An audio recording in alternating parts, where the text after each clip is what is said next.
PBC Corner to Corner.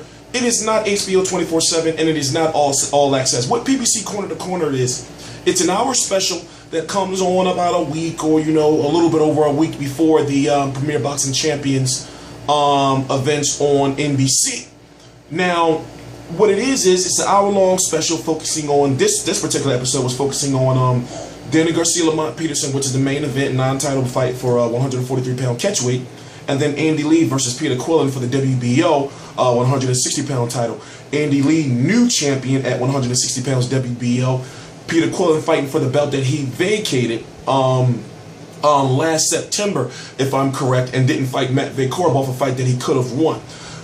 I am T-Street Controversy. This is T-Street Controversy Live, and I cover every single major fight live. Forgive me, I am under the weather. I'm telling you that right now because people, I always see in the comments, you know, what's the noise in the background? It's a humidifier.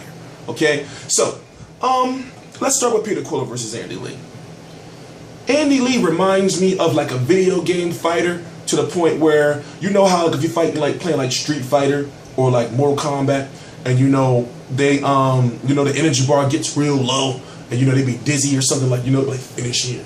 Then you go to finishing. Peter Quillin got like that. I mean, not Peter Quillin. Andy Lee got that code. If you put up left, up left right, Y and B, and then all of a sudden he fire out that right hand. You know, that's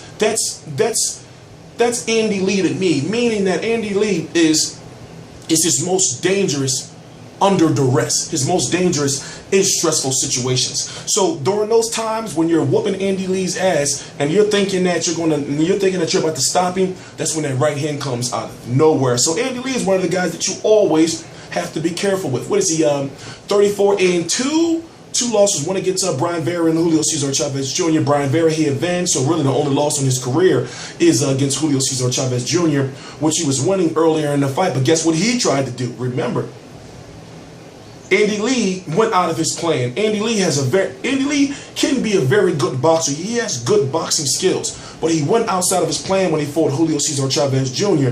And you know when fighters do this, like they can hit one time and they go like this. And then Chavez Jr. was just too much for him, especially weighing in at like 190 pounds or some shit that night. Andy Lee knocked out a guy by the name of Jackson. I forgot his first name. Was it John Jackson? Not John David Jackson. Was it John Jackson?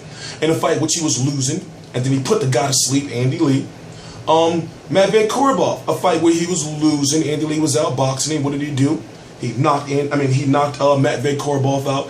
But will that happen with Peter Quillin? No, Peter Quillin is a very good, sound, technical boxer. And one thing I like about Peter Quillin is I like the way he handled the controversy and all the shit from when he dropped his belt. Like, you know, he honestly, like if you really look at what he was going through when people were clowning him and everything, he really kept his composure. And to me, that helped me a little bit in the way, because I was like, yo, he really, you know, like took all that heat. Because me, I thought to myself, right, when he dropped the belt, oh, thank you, Heyman.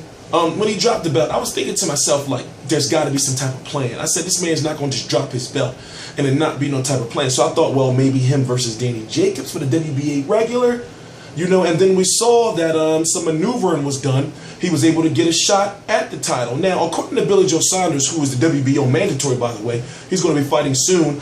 He's actually going to be fighting in a couple of months. I'm going to have some footage on the channel from Billy Joe Saunders. But according to Billy Joe Saunders, the Peter Quillin versus Andy Lee bout was going to go on with or without the WBO title. So, put it this way, if Billy Joe Saunders was to exercise his mandatory right to fight for the WBO against Andy Lee, then Andy Lee allegedly would have dropped the belt and went on just to fight on PBC against Peter Quillin anyway. Let's put it this way.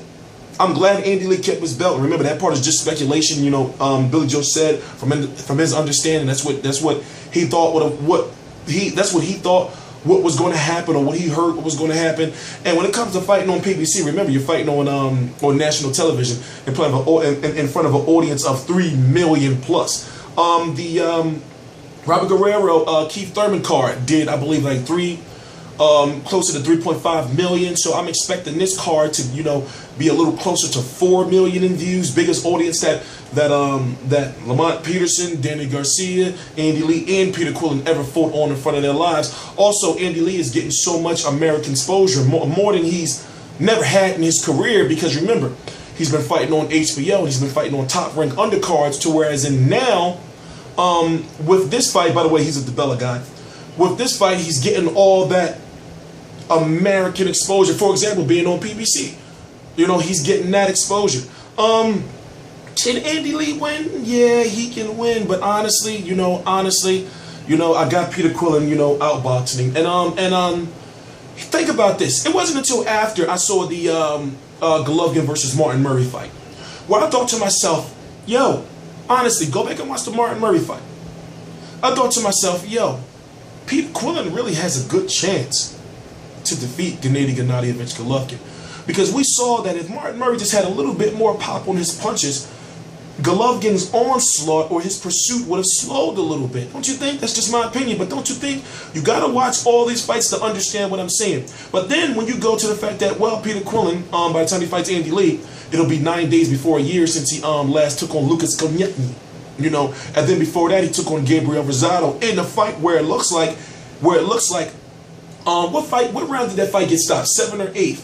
But I remember I remember Quillin's back was getting closer and closer to the ropes and actually being in the corner. Now, he was reacting well with combinations. No, not combinations. Counter-punching and keeping Gabe Rosado off him. But pretty much I saw vulnerableness in him right now. Now, Peter Quillin has something like, if I'm correct, 22 knockouts. He is undefeated. You know, 30-plus wins. If I'm correct, 34, you know, something like that. I'll make sure I put it in the description box.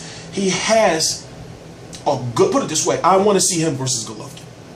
It can happen, but for some reason, I'm thinking that for some reason. Now listen to what I'm saying. I know it's gonna sound a little crazy, but for some reason, I think we may see Golovkin on PBC, you know, or will we see Peter Quillin on the HBO? I just want all this network bullshit to be over because honestly, if you really think about it, that's what's stopping these major fights from happening. Peter Quillin versus put it this way. Between Andy Lee and Peter Quillin, between Hassan N'Dam and David Lemieux, Miguel Cotto, how you mix him in with, you know, Turiano Johnson, Jorge Highland, and then you got Golovkin. That can be an undisputed champion. You know, if these divas, man, and these politics. You know, because we're getting robbed of these fights. Don't get me wrong, we're getting good fights, but it's like, yo, honestly, I'm getting sick and tired of bullshit. So before I start ranting, let's go into Danny Garcia versus Lamont Peterson. I actually had the pleasure on April the 1st, 2015, to actually be at the Danny Garcia versus Lamont Peterson Media Day. Well, it was actually at the DSG Gym, Danny Garcia Gym. Got some good talks on and off the camera with Danny Garcia and Angel Garcia and Danny. And I'm going to be honest with you. I'm going to tell you right now. Yes, T Street will be at the DSG Gym more, and we've built a nice little relationship going forward. It's funny how I went to the gym last year as just, no, not media credentialed, and I got denied. To whereas it's crazy because that was 1 week ago. That was 1 week. That was 1 year ago. This week when we went to the gym, got denied when I was still with the other channel, and this year we went. This year I went right in there, started getting my footage. Doing what I was supposed to do, and I went as Real Combat Media and Sky Sports, baby.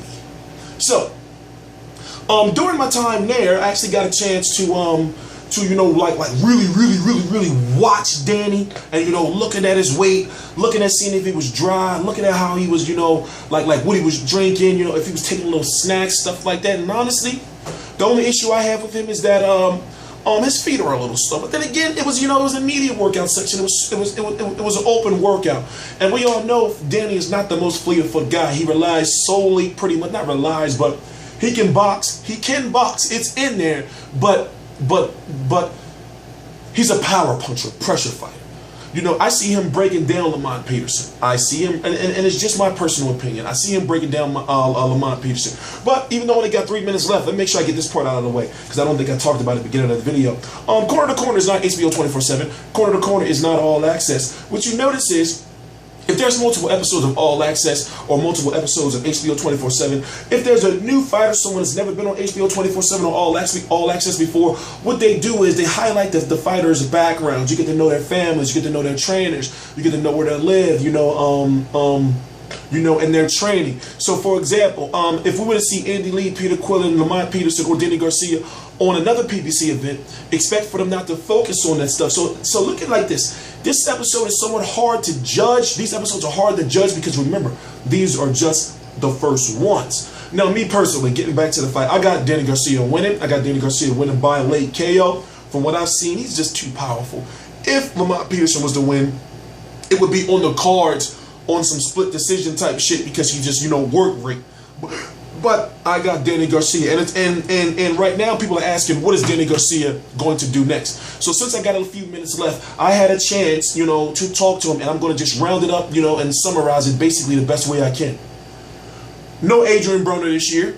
Danny Garcia will be moving up to 147 pounds sometime this summer. He wants to have one more fight. The #1 contender is Viktor Postol, and it's looking like, in my opinion, Viktor Postol is going to be taking on Adrien Broner in Cincinnati, maybe for those vacated WBC belts.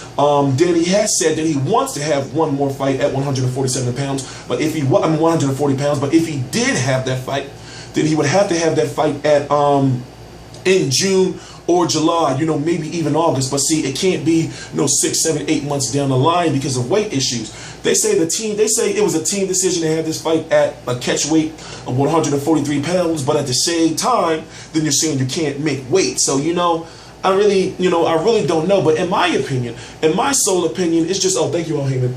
It's Al Heyman holding on to those, having Danny hold on to those belts until he gets his guys, meaning Al Heyman gets his guys in contention for those belts. Because remember, Danny Garcia has the WBC and the ring, which usually run hand in hand. And that WBA Super World, you got Lamont Peterson with the IBF, and then you got that WBO out there being fought for by Terrence Crawford, Tomas Delorme, and then Ruslan Provodnikov, Matisse, the winner, supposed to fight them after that. But here's the thing.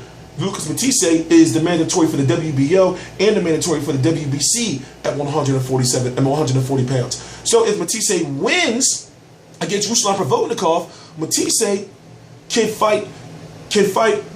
can go after his mandatory with Danny Garcia, and that mandatory could turn into a purse bid mandatory against either Viktor Postol and or Adrien Broner. I'm going to end the video with that. T-Street Controversy. This is T-Street Controversy Live. I cover every single major fight live, and yes, I will be covering I don't know if I'm going to the fight yet. I don't know, but I will be covering the fight live afterwards. T-Street Controversy Live.